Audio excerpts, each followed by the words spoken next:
2024 nsuubira okuba nti I start getting results of what I planted in 2023. So n'olwekyo 2024 njitunuuliramu bibala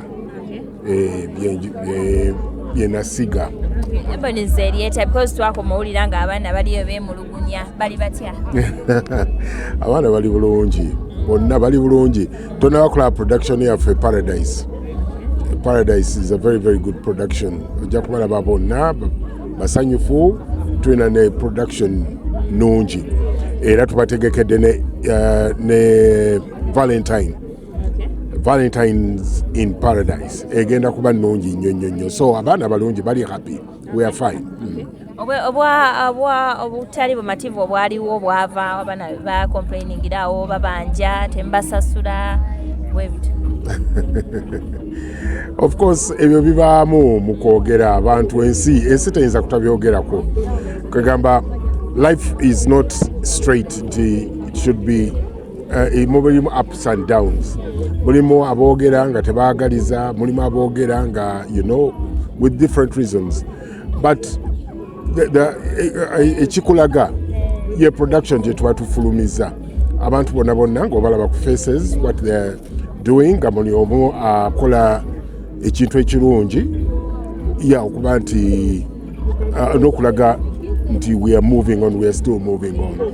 Twogera ku movie gye mufulumya olwaleero gye bafulumya Borders. What can you say about it and what's so different about other movies about it? First of all, lwakuba nti sinaba kugiraba, but because my main presence here is to make sure that the industry goes on. Kyetwasiga, kyetwatandika kitambula bulungi. That is why nze ndi wano. Era nzize n'okusupportinga bonna abavubuka abakibaddemu.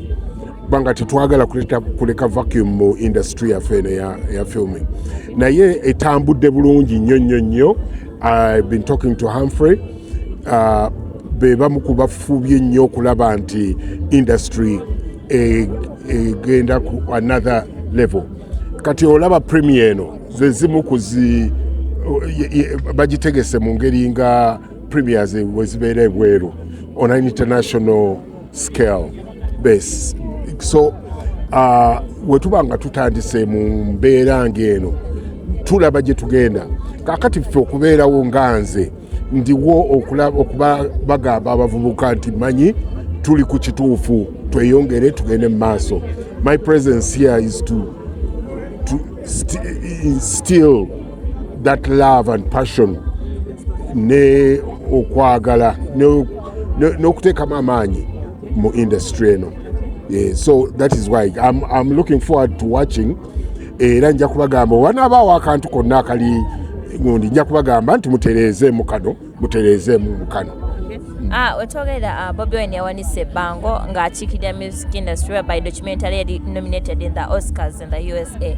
Are you guys excited about it and what message can you give him?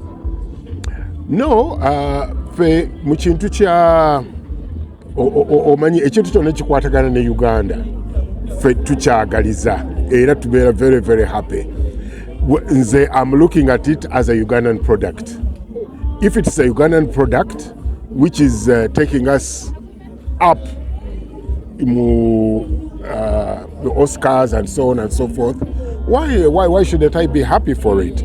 So naffe tulina okuba nti tweteekamu ekintu ekyo tulabe nti we get more films, more videos ezigenda to the Oscar level. I'm in support for a Ugandan product to go to excel and go to those heights. That is me. Saraki filimu zammwe oba wano okuzanya filimu ko Uganda tekuli kula on the level Saraki tekuli kula. Problem eriemu yokka. I think ziringa emu and I've been saying this and I'll keep saying it. Nti film is a very expensive venture. Resources ziteekwa okuba nga weeziri nnyingi okuba nti ojjayo ekintu ekiri ku international level. And right now mu film industry, film yaffe wano, abantu, it is individuals. Very few companies are putting in money, but it is individuals abakolaki abatekamu sente. What we need is a ministry mu government okiraba nga ya entertainment, basically entertainment. Right now ministry gye tulina erimu ebintu bitono nnyo. I mean we are just a department in mu ministry. Mulekeddwa nnyo emabega because abayimbi babadde billion 13 bafiiriddwako naye mmwe temulinawo. Anti kyekyo kye mangamba nti twetaaga a ministry regulated because sente ze batuwa baziba individuals. Ate individuals here nabo bali poor. Kati sente we bazikwata nga bayoka bazikola ki nga bazi misappropriatinga. But if kibadde mu ministry nga mulimu ba technocrats abagirwaninga bakoze ino gundi bagita batya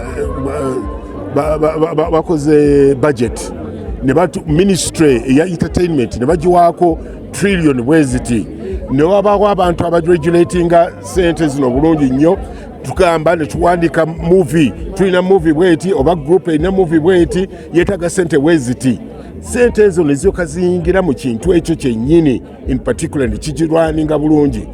That is how we'll be able to go through. Naye kakati we baziwa sente baziwa individuals. Ba individuals nabo balina ebizibu byabwe.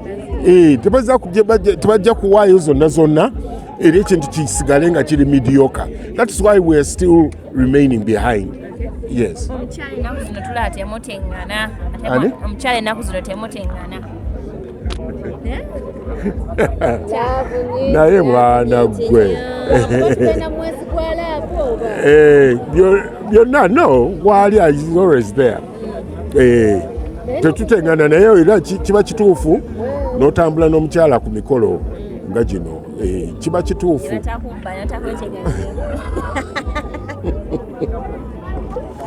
No n'omulaga biki ebintu by'obeeramu n'ebintu n'abitegeera. Aha, one day we baba nga bayisenze obaba nga ndindi omu on a function amanya nti function ezo zabeeramu aleme kubaawo nti so waba opportunity yonna okumuleeta ku functions y'ebintu gy'obirimu kubanga amanyi nti ndi mu field eno awo kiba kirungi okutambula naye.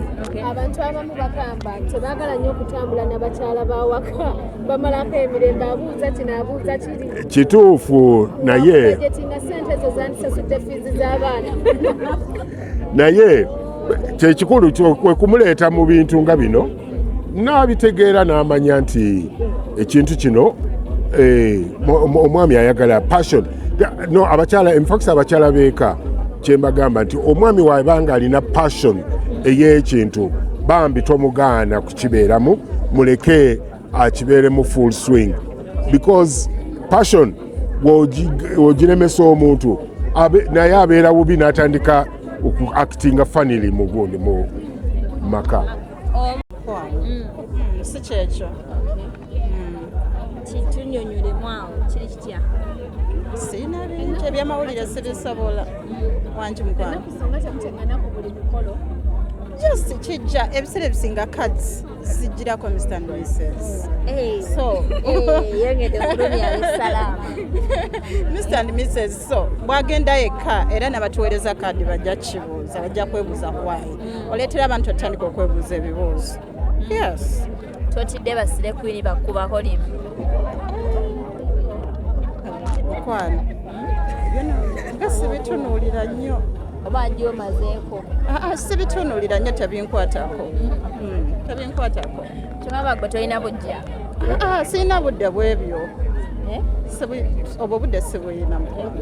Mwami Bossa muweeyo obugambo obuwomu tugenda mu mwezi gwa Mukwano.